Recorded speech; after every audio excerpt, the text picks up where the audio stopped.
In December 2020, I made the switch from the PlayStation franchise over to the Xbox. And because of that, I have had the best year in gaming probably ever. Here's why.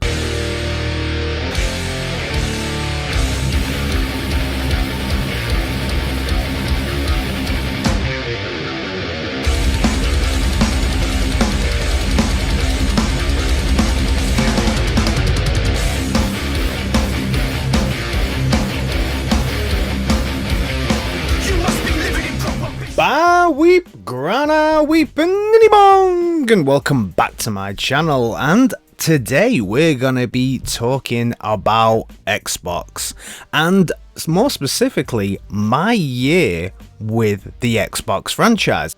As I said at the beginning of the video, in late 2020, I was actually all ready to join the next generation of console gaming, but I actually wasn't gonna go to Xbox. I was actually going to stay with my console of choice at the time, and that was PlayStation. So I was all geared up to get a PlayStation 5. I was all hyped for it. I'd got a new 4K TV. Everything was good. And then what happened? I couldn't get one. Scalpers saw to it that there was no way you were going to get able to get a PlayStation 5. Also, in my eyes as well, PlayStation were making a few non-consumer friendly kind of moves as well at the time, let's just call it that, and I still believe that they are as well, like hiking the price of the games up. So even then I was like, oh, but I do like myself a PlayStation. But the scalpers, when they decided that I wasn't going to be able to buy it, I was like, you know what, I'm going to get myself an Xbox One. I'm just going to get myself an Xbox One because I want to try out Game Pass. We're getting to the end of the console generation. I'm sure there's loads of games that I'll be able to play. So I picked myself up an Xbox One. Shortly after picking up an Xbox One, I was actually able to get myself, or had an opportunity to buy the Xbox Series X. And, of course, I picked it up. Now, I picked it up on the pay monthly one, direct from Microsoft, so cut out any scalpers or anything like that. And this is the deal where you get the Series X and Game Pass Ultimate together for a monthly fee. And I thought that's the best way to do it because it cuts out any scalpers, cuts out anything. And I'm going to get Xbox Game Pass Ultimate anyway, so yeah, why not? And since then, in all honesty, I have not looked back. When I was on PlayStation, I was probably playing between 8 and 12 games per year. Now, lots of factors would factor into this, things like cost and also the games that were coming out. I'm probably keeping myself a bit pigeonholed into what genres I actually wanted to play as well. So I tried to make the move even over to PSN there, and the PSN thing didn't really work for me. A lot of the games weren't that great, and especially when it comes to you had to stream everything, so the performance rate wasn't really there either. So when I moved to Xbox, I wasn't really thinking it was going to be any different, especially when it came to Game Pass. But boy, oh boy, was I wrong. I have played so many games this year, more games than I could possibly have imagined, and I've also had my eyes open to new genres and indie games that I would not have played if it wasn't for Xbox and the Game Pass platform. Now, Xbox does this in some really cool ways actually. Number one, that they give you quests. Now, these quests on Game Pass and with Xbox push you to play games. That's it. Play a game, try a game, get an achievement in this game, get 10 kills in this game, but it pushes you to play and try more games. Now, what's the reward?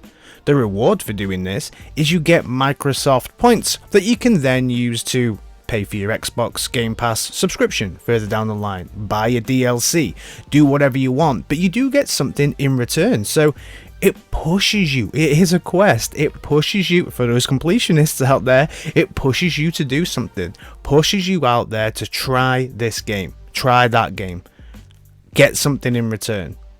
And you do. And you find some real gems just by using this. And one of the games that I would not have played if it wasn't for this, and actually all of these games just being sat there waiting for me to download, waiting for me to play, is Yakuza. The Yakuza franchise, I have played every single Yakuza this year. I have played them all from 1 to 6, and I have loved every single minute of it. If you have never played Yakuza and you're let's say a Grand Theft Auto fan or something like that, I highly recommend that you go out and you play these games. Up until recently, they have all been available on the Xbox Game Pass platform. It is amazing. Some people may say it's repetitive. Actually, I found it quite good going back to the same place, seeing this same place evolve every single time, and yet it always ends with a fight on a roof with people taking their tops off. But hey, I absolutely adore it. I love these games from start to finish, and they really factored into why I've had the best gaming experience of my life this year. Another outstanding thing that Xbox has been doing this year as well is making sure that games are available day one on Xbox Game Pass. Now, some of the deals that they've had, obviously the Microsoft Studios. First of all, we've had things like Halo. We've also had things like Forza drop in there day in, day one. Absolutely fantastic. Forza is a game that I would never buy. I like driving games, they're okay, but I would never buy Forza. But I had a great experience with it. I did a review for it on this channel. I have played Forza now probably on and off since it came out. It's kind of like my secondary game that I'll just jump to, have a couple of races and come back. It's not something I'm heavily invested in, but it's fun. Halo, I went in on it, I had about 20 to 30 minutes and decided, you know what, it's not for me. So that's really good as well. And it's not just for the Xbox franchises and the Xbox studios as well. Xbox also reach out to third-party people, and they make sure that they get some of their games on their day in, day one. For example, we were able to get the terrible definitive or indefinitive edition of San Andreas on day one. So that saved me money. I would have probably put a bit of dollar down on this just for the nostalgia value, but because it was day one on Game Pass, I was able to play the game for probably around 30 to 40 minutes. Again, realize, oh no, this ain't for me, and then just walk away from the game. I'll come back when it's ready. It's cost me nothing. There's multiple games on there. I'll come back to it when it's ready. I wish I could have done the same with Cyberpunk. So that's some real benefits there. Day one, and one of the best games for me. And actually, when I think about my gaming in 2021, this will actually probably be my game of the year. And it's not Halo. It's not Grand Theft Auto. It's this. This is Echo Generation. When I think about my gaming in 2021, this will be my game of the year, and this is 100% a game that I would not have bought. This game is an RPG, turn-based battle. You're a child going around their town. You're trying to work out whether or not this is their imagination or these things are really happening, but it's really, really cool. If you like Stranger Things, then it's got heavy kind of Stranger Things vibes to it, along with some kind of old school RPG stuff as well. I adore that game, and I would never have bought it. Very similar to another game I played this year, although it didn't come out this year, The Tourist. I had a great time with The Tourist, and I would never have played The Tourist without it being on Xbox Game Pass. Absolutely fantastic. Graphically, those two were quite similar as well, right? But that is my game of the year. I had so much fun with it. It's such a cool game. And Game Pass just keeps dropping bangers on us every single month. 3 or 4 games every month. Yes, then some things have to leave, but that kind of gives me a little push to maybe try those games before they leave as well. So there's that kind of FOMO feel sometimes on there, which can be a good thing, but can also be a bit challenging when you're trying to juggle all the games. Like I say, we recently got for Halo. It's not for me, but I know a lot of people absolutely adore this game and think it's one of the best in the franchise, and we got that day one. absolutely fantastic. We've got Stalker coming up. Stalker is something that I'm super hyped about. Also, if you own a PC, these games are also available on PC. Day one, you get full access, and actually if you've got a PC and a gaming laptop like I have, there's games on there that are not even available on the Xbox. So if you've got Xbox Game Pass Ultimate, which I have, that gives you access to EA games as well, and also gives you more access to the PC ones. You get things like Age of Empires on there, which is a great real-time strategy game.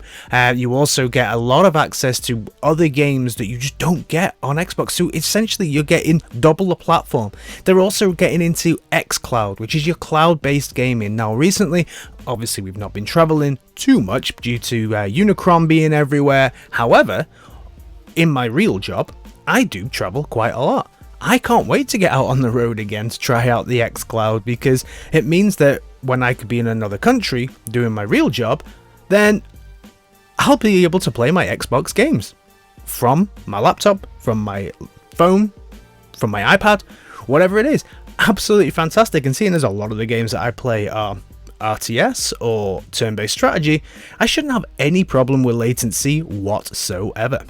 Other games that I've played this year that I'm having a great time with, Evil Genius 2. Didn't play Evil Genius 1 at all, but Evil Genius 2 is absolutely phenomenal. That's just dropped on Xbox Game Pass. I'm having a fantastic time with that. If you like RTS games and base building games, then you'll really like this.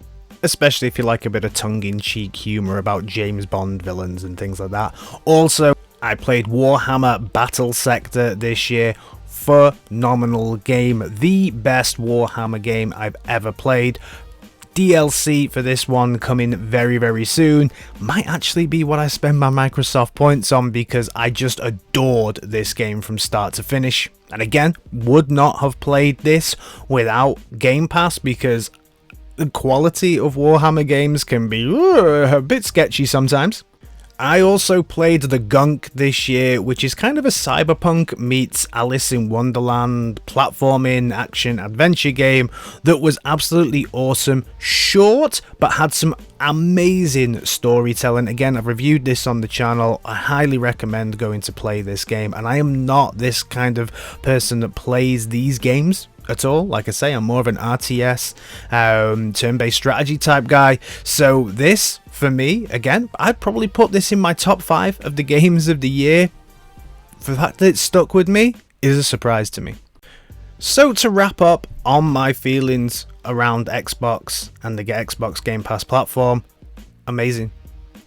I love my introduction to the newest generation of console gaming. I can only see them going further and further as they keep getting better games on there. I have no complaints about the platform whatsoever. The games keep getting better and better. There's always something new, something interesting, and they actually have mechanics in there that drive you to play different games. When I first picked the Xbox up, my plan was to maybe have this and pick up a PlayStation 5 at some point in the future. And right now, I don't see that happening. That is where I am. I don't see the need to pick up one. There's one game that I'm looking forward to, maybe 2 games on the PlayStation 5, which would be the Spider-Man and Horizon Zero Dawn. But that's it. That's the only games that I'm looking forward to from PlayStation at all. Whereas with the Xbox, there's a lot of games that I'm looking forward to in the future, especially from the likes of Bethesda and also some other games as well. So yeah, for now, I'll be sticking with Xbox, and I'm super hyped to look forward to what happens in 2022. Well done, Xbox. I really feel like they've been able to pull themselves back from how lackluster they were last generation. I personally feel that they are leading the way. If people think that they're not, I honestly think it's because you haven't tried the Xbox platform.